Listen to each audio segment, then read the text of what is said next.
Hello, you guys. Hydra here, and today I want to talk about Persona. Now, I'll be honest with you. I already recorded this video, but now there's some new information about Persona, and I have some more thoughts on it. I really wanted to record it again. So let me start off where I originally wanted to start from my original recording was that basically the reason why I didn't get Persona the box collection, the Japanese import, because first of all it cost too much. I felt like the tracks was kind of bland. They didn't have enough remix, and I was kind of critical that Persona 5 has a great soundtrack. Like, I don't care what nobody says. I played Persona 3, 4, and 5. Did finish 3, but I have a good idea what 3 is about. They all have good OSTs, so I was kind of like for both games. For both games to be kind of bland, it was kind of like meh for the price that was asking at the time.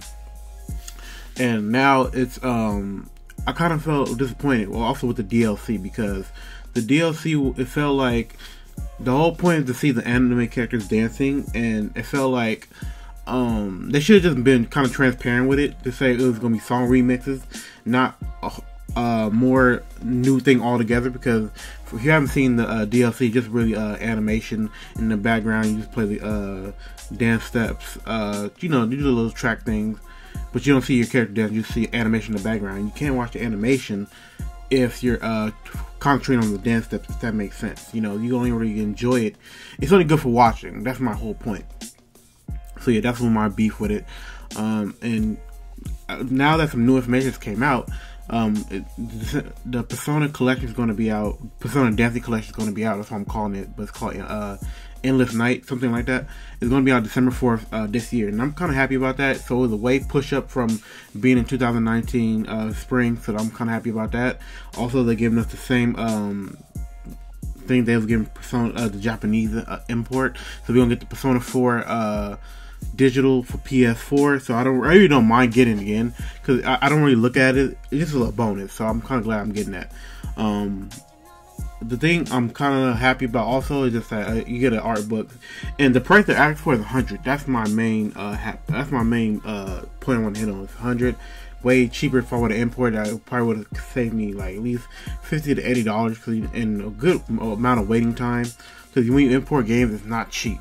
So yeah.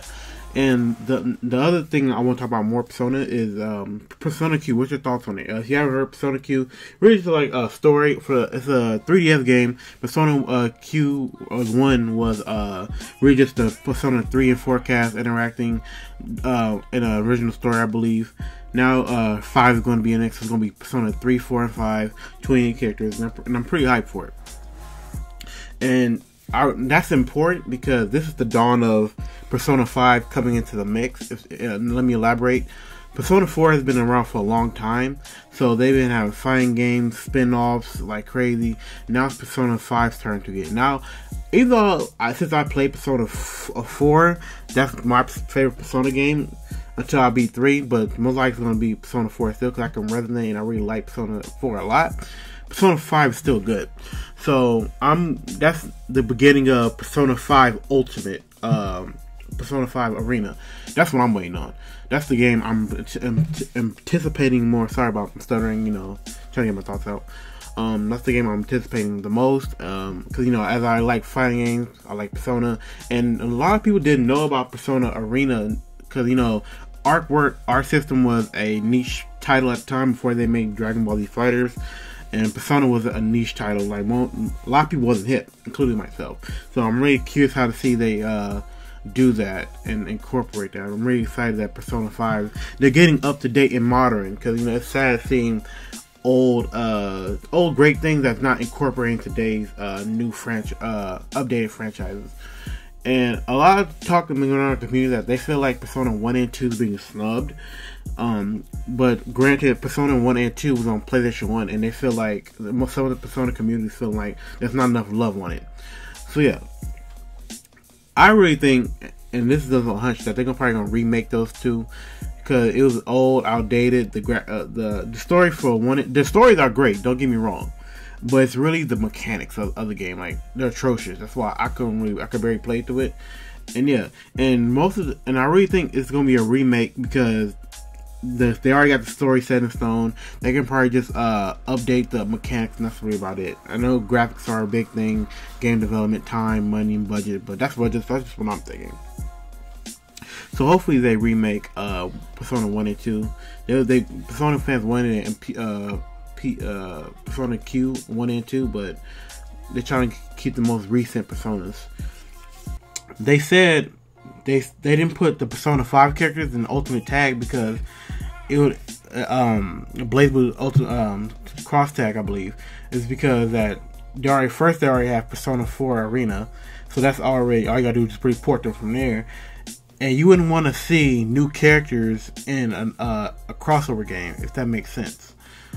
You wouldn't want them to have their own fresh game, so that was one of the reasons why they did that, and I completely understand. So I'm kind of glad that. Also, I'm sorry to cut this in, but I almost forgot to say before I was done recording. Persona / Atlas always tends to add a new iteration of their game into like a future release. Like Persona 3 had Persona Portable, where they had the girl side of it, where Persona 3 originally didn't. Just like how Persona 4, then it's Persona 4 Golden with the extra stuff. So I'm really hoping there's a new iteration of Persona 5. I don't know what they're gonna call it. Cause I knew the game people, I want to call them the data miners. They found a lot of stuff involving Goro Akechi. And I'm not going to get into that, but there was a lot of stuff involving him, like much more. And a lot more stuff that was in the game that was cut out last minute. If you want, you can go look it up on YouTube. And there's like lost dialogue and stuff like that. So I'm really hoping they incorporate or keep that in their new iteration of the game. I really want to explore that. But yeah. But yeah, that's what I really want to touch on. I'm kind of glad about the Endless Night Edition. You know, I didn't just go ahead and blindly get that because, like I said, it wasn't worth my time at the moment. But now that's coming out this year in English, and it's a reasonable price point, I can deal with it. Yeah, and Persona Q, the dawn of a new mixing between the personas. I'm happy about that. But yeah, that's all I want to let me know what you think about Persona at the moment. Give me your thoughts. What are you waiting on specifically from Persona?